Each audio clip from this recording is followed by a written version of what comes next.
What if the person you loved vanished into a forest, and all you had left was hope? When Ly Tu Diem falls into a remote ravine and becomes lost in the wilderness, she faces deadly hunger, poisonous berries, and the cold grip of loneliness.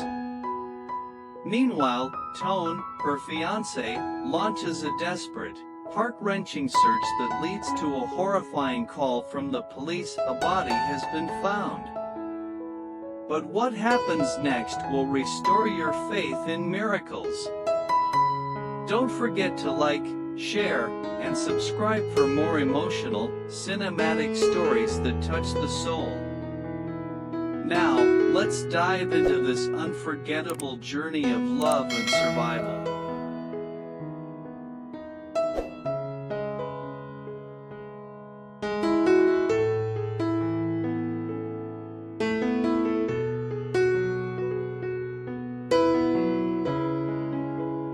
The world blurred into darkness as Ly Tu Diem tumbled down the steep, jagged slope.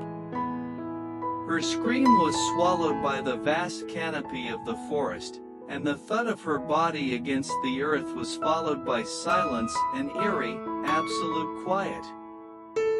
When she finally opened her eyes, the sky was a narrow strip of gray above towering trees. Every part of her ached.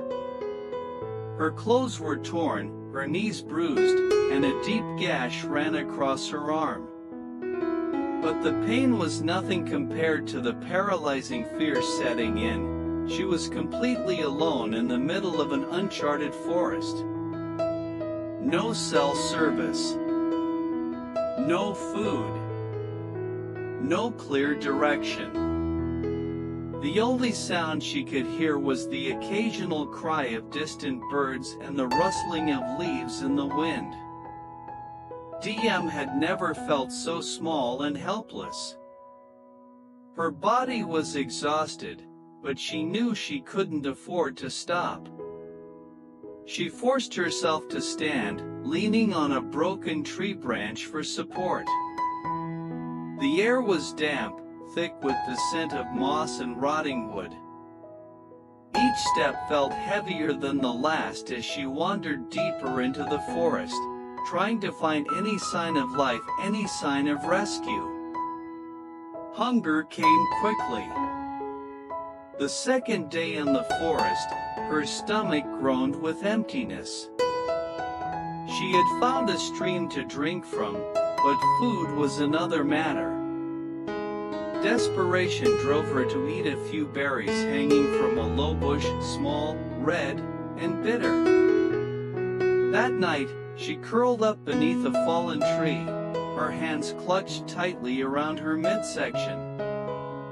Pain rippled through her stomach like waves, her vision swam, and cold sweat drenched her skin. The realization struck her: she had eaten something poisonous.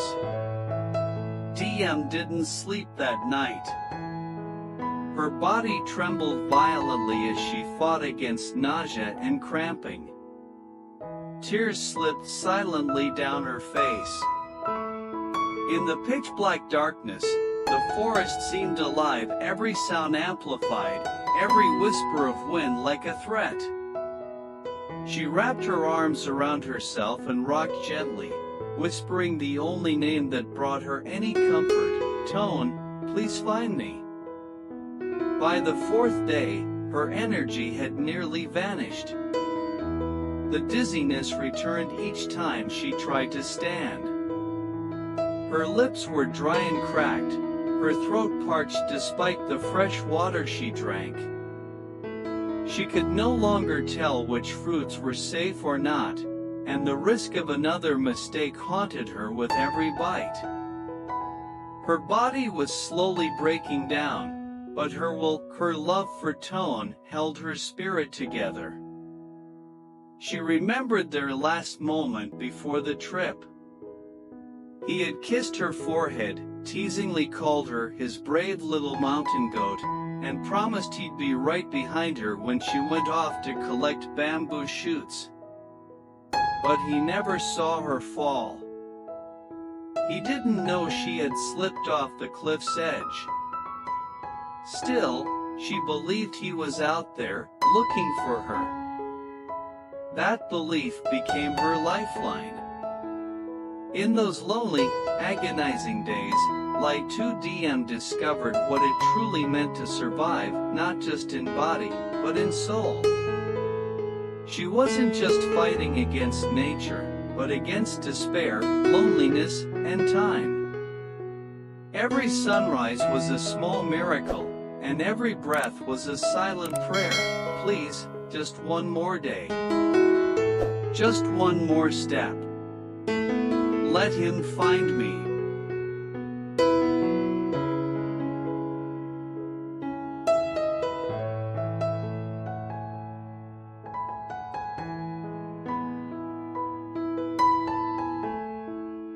While Ly Tu Diem was fighting to stay alive deep within the unforgiving forest, Toan was losing himself in a search that felt more like a battle against fate. From the moment he realized she had not returned with the others, a heavy dread had gripped his heart. The cliffside path where she had last been seen was dangerous, but never in his worst nightmares did he imagine she'd fall and vanish without a trace. Day after day, he climbed through the dense undergrowth with blistered hands, calling out her name into the void. DM. DM, where are you? His voice cracked, echoing through valleys and hills, but the forest gave no reply. Only silence. Only heartbreak. The search team had grown thinner as hope dwindled. Officials said they had scoured the area with dogs and drones, but there was no sign, no fabric, no footprints, no blood. Toan refused to believe she was gone. He camped in the mountains, coordinated volunteers, printed flyers. He traced old hiking maps, talked to locals, even prayed with trembling hands each night beneath the stars. Sometimes he would wake in the middle of the night, heart racing, sure he had heard her voice, faint, distant, calling his name. But it was just the wind, always just the wind. On the fifth night, drenched by cold rain, Toan sat by a flickering campfire, staring blankly at the flames as tears slipped down his cheeks. The ache in his chest was unbearable. He held her scarf in his hands, something she had left behind in the car, and whispered, "Wherever you are, hang on. I'm coming, DM. I swear I'm coming." By the second week, he was running on adrenaline and grief. His team began whispering behind his back about the chances of survival, about the word body instead of person. But Toan wouldn't let go. "She's alive," he kept saying. "I'll know when she's gone. I'll feel it in my bones." And I don't feel it. But on the morning of the 12th day, a call shattered his already bleeding heart. It was the local police. A calm, flat voice spoke through the phone. "Mr. Toan, we need you to come to the station. A body has been discovered in the forest. Female. Around the same age and build as Miss DM. We need your help confirming the identity." Everything inside him stopped. For a moment, he couldn't breathe. The world spun. His phone slipped from his hand and crashed to the floor. He stood frozen, gripping the table for support, as if his entire being was collapsing. No. It couldn't be. Not like this. Not her. not DM. Then came the tears, silent but uncontrollable.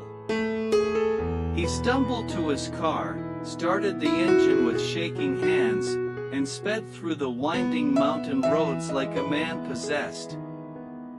With every turn, his memories flashed, her laughter, the way she looked at him when she was angry, the scent of her hair. He cried the whole way, clutching the steering wheel as if it could anchor him to reality. This can't be real. She can't be gone. Please, God, no. He reached the station in under an hour.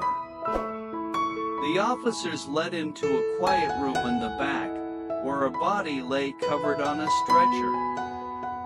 His heart pounded so loudly it drowned out every sound. The sheet was lifted. Toan froze. His breath caught in his throat, but then, suddenly, relief crashed through him like a tidal wave. It wasn't her. It wasn't Ly Tu Diem. His knees gave out, and he sank to the floor, sobbing not just from sorrow, but from overwhelming gratitude. She was still out there. Still alive. Somewhere. And now, more than ever, he knew. He had to find her.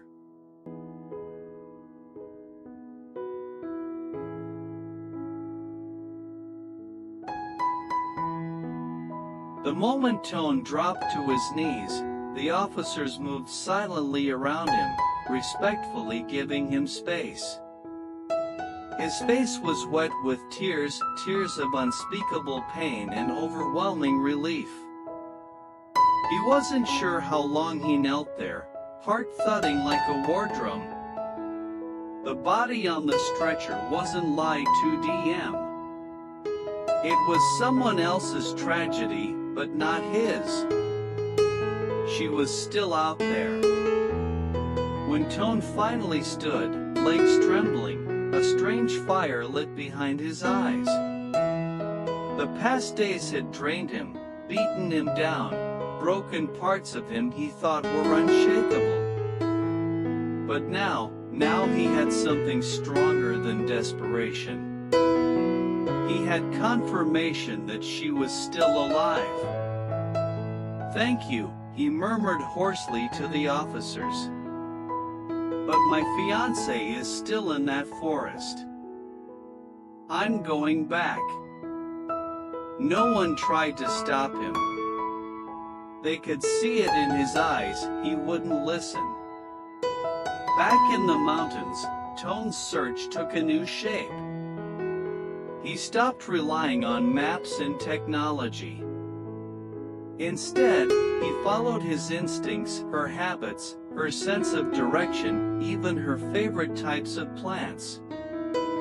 He recalled a spot she once pointed out in a photo, saying, "If I ever got lost, I'd probably hide near a stream like that. Clean water, shelter, and a view of the stars." That memory had seemed trivial once. Now, it became a compass. Meanwhile, deeper in the forest, Ly Tu Diem was barely clinging to consciousness. Her body was thin, pale, and frail. Each breath was labored, her heartbeat faint. She hadn't eaten in 2 days, every fruit now seemed poisonous, every leaf suspect. The pain in her stomach never left. Her limbs were weak, but her will refused to let go. Somewhere inside her, a voice kept whispering, "Toan is looking for me. Don't give up. Hold on a little longer." On the morning of the 15th day, a bird's startled cry awoke her. She forced her eyes open, dazed. Her vision blurred from exhaustion. But then, something unfamiliar. A sound. A voice. DM. DM. It wasn't a dream. Her lips trembled. With every ounce of strength she had left, she opened her mouth and tried to cry out, but no sound came. Her throat was too dry. She grabbed a stick and began tapping it against a stone weakly, rhythmically. Again. Again. Again. Toan stopped in his tracks. The sound, faint, unnatural, echoed from the ravine nearby. He ran. When he reached the small clearing by the stream, his heart nearly gave out. There, curled beneath a tree, was the love of his life, barely conscious, thinner than he remembered, her face hollow, but unmistakably her. DM. He cried, rushing to her, falling to his knees as he cradled her fragile body in his arms. Oh God. DM. Tears poured down his cheeks as she opened her eyes. A weak smile formed on her lips. Toan, you found me. I told you, he whispered, his voice breaking, I'd never stop. He wrapped her in his jacket, held her against his chest like a treasure found in ruins. Her heartbeat was faint, but steady. The nightmare was not over, she still needed urgent care, but this moment, this reunion, was a miracle. And for Toan, it was the only one that mattered. In the middle of the wild forest that had nearly taken everything from them, love had survived. And now, they would too.